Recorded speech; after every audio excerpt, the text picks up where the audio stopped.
there's Derek here from Pacific Coast Auto in Japan, and we're looking at an Audi A4, this one from 2016, with 77,000 original kilometers. This one, like all the cars here, well, most of them, bought from auction. This one's going to be exported over to Tanzania. That's right, we export to countries around the world. Many of our customers are from the USA, but a good amount of them are from Europe, Canada, Africa, and anywhere else. So this one here, 77,904 kilometers, you can see on the odometer. Let me just change the focus there, pardon me. Okay. And switch the engine off. So what we're doing in this video is we're going to have a quick look at the condition of the car compared to the auction inspection sheet, and then go from there. I gotta say the coolant and the oil are looking good on this one. It looks like a well-maintained car. The body on it, I would say, is somewhere in the range of about a 9 out of 10. Same thing with the interior, and so it looks better than you would expect for a 77,000 kilometer car. That's not a lot of mileage, 77,000, but it is a 9-year-old car, and so it does have a little bit of time to accumulate those kilometers. That's less than 10,000 kilometers a year though, so I think a good sweet spot for buying a car. So this 2-liter TSFI is a direct injected turbo 2-liter. These put out, I believe, about 200 horsepower, but I think that's a bit deceiving. I think they feel more powerful than 200 horsepower, and I have heard a lot of good things about these engines, even though I haven't really driven one myself. The most I've done is up and down the street. Okay, oh, and look at this. Cherry blossoms just starting to come out there on that tree. Want to see us having fun in Japan? Go check out our new channel. Link in the description. It is cherry blossom season. Let's close the hood here.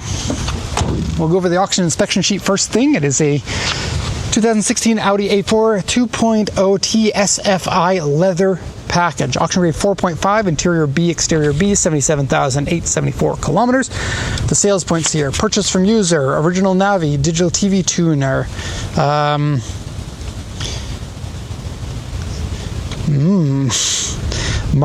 I got it. Matrix LED, kind of a word I'm not expecting there. Matrix LED, and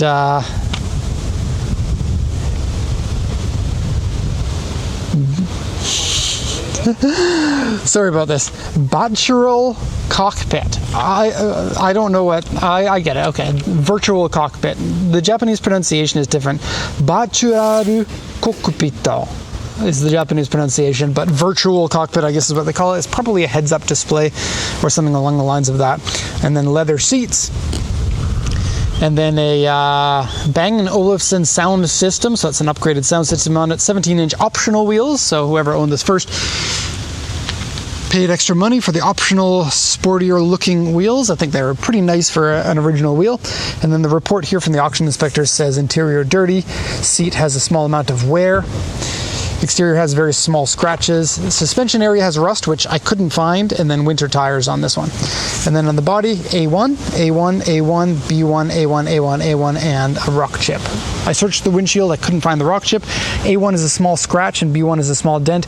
I really couldn't find any of these. So the body looking amazing. There are going to be some small scratches here or there, but they're pretty much impossible and are probably going to be able to be polished out. So this video is probably going to be a little bit shorter than they typically are, because usually these videos we're going to be checking the condition of the car, pointing out damages and whatnot, and this car simply doesn't have a lot of damages on it.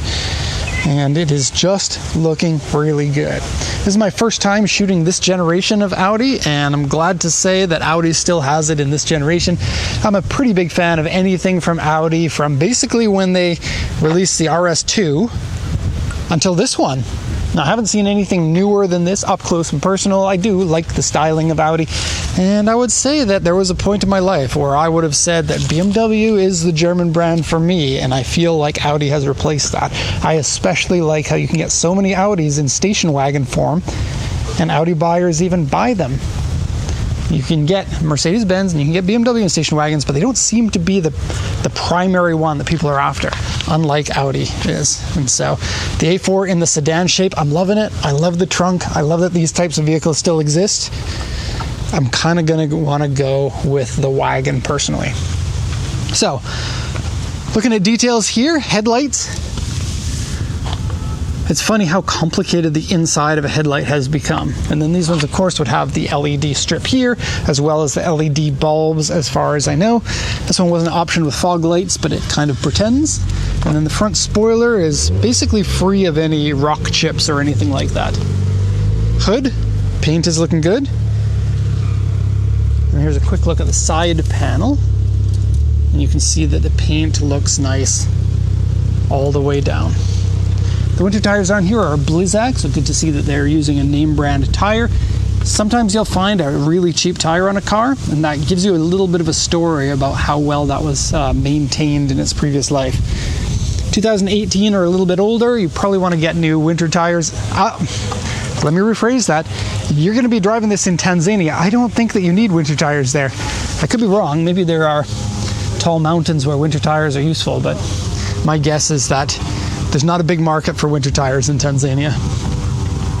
But yeah, just looking clean and nice. This vehicle, like all vehicles we haven't cleaned here, here's a good example of the U1. That's about as big as the damages get. And as I was saying, we don't clean the cars here, so it's nice when they come in nice and clean like this. I mean, it isn't brilliantly clean, but it has a good, clean look to it. Well, let's have a look at the interior now. We'll start with the trunk. So let me pop into the interior real quick. Now this one's called the leather package, so I'm not sure if your typical A4 is still rocking the leather. You can probably get them with fabric and leather. Pay extra for the leather ones. And the leather seats are going to last longer than the fabric ones for the most part. You can also refurbish them easier. Trunk, quite big, I'm surprised. Lots and lots of space. You also have, look at that, subwoofer in the back. And this one here, your arm for your trunk, integrates into the trunk, so you don't have to worry about anything that's inside the trunk getting slammed on and the arms damaging whatever you're putting in there. Looking nice and clean. We don't have a spare tire. Instead, it is the spare tireless type of car that has become the norm nowadays, I suppose. And 4 tie-down straps. 1, 2, 3, 4. Tie-down strap locations, pardon me. I'm loving the size of this. The car is not that big. Of course, it's grown since the original A4 generation, but the amount of space you get in the trunk, front seats and the back seats, is all very close to perfect. This is about as small of a car as you want if you're going to be regularly putting adults into the back, and there's absolutely no problem with fitting adults into the rear interior with the size it is right now. Now that seat is in the full back position, which is my most comfortable driving position for most cars.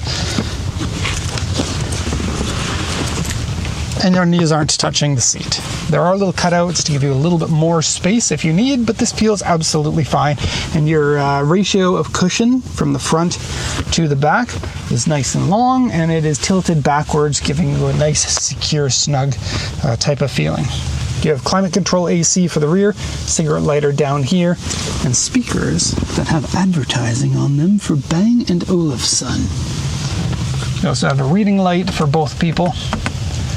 And there is a drive camera for the rear and for the front. You also have tether locations for your car seats and ISOFIX here for the base. Okay, quick look at the front, and it is looking rather nice. You know, they don't go too extreme for the interiors on these German cars. It's like subtle and responsible is maybe what they're looking for. And I think that they pull it off pretty well. I believe that the wood is real wood, and all areas that you can touch feel good. Okay, steering wheel. I've liked Volkswagen steering wheels since the Mark IV Golf. I like the fat steering wheel, and I like how they, instead of making a round steering wheel, it's sort of like an oval. It gives you a very nice grip on it. Now this one has paddle shifts for your automatic transmission if you want to shift yourself, or you can set it to automatic mode. It is a DSG transmission. Quick look here at the seats, and as you can see, there's barely any wear.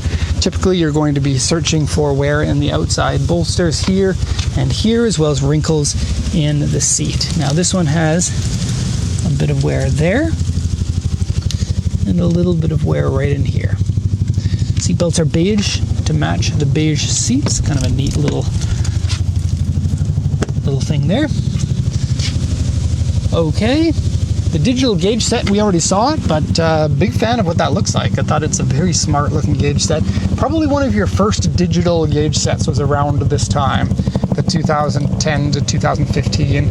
I know this one's a 2016, but climate control left and right, heated seats left and right. We also have traction control, parking sensors, cigarette lighter adapter, push start, 2 cup holders, the prime location for the cup holders within reach and very easy to get with a straight out arm. Sometimes you're going to find them back here, which makes them a little bit more hard to manage. Shifting is easy. This is a rocker style one, so you just reverse, drive, park. Very easy to do. Volume control is over here. A very random place to put something. I'm not sure what you're going to put there. You could, I guess, theoretically put your phone in there, but I don't think that's what it's made for, because that is kind of a weird place to put your phone. Maybe it works. I don't know. Now the armrest here has its own little place to put things. You've got 2 USBs and an auxiliary in for your audio. And this armrest has different heights. So you can click it once, and that's your armrest height. Click it again, there you go. Click it again, so you can set to what you like, or have no armrest at all. But down there is probably the best. Okay, plenty of headroom here. You can have a look at me. There I am. That's my headroom, 5'10". And I don't know, I guess I have a pretty normal shaped body for being a 5'10", maybe a little on the slender side. BMI of 19.1. We went over that in our cool JDM show for whatever reason. Anyway, that's going to be the end of the video. It's just a good looking car, so I'm glad that the person who bought this has imported something, or will be importing something that is really nice. Thank you so much for watching, and have a nice day.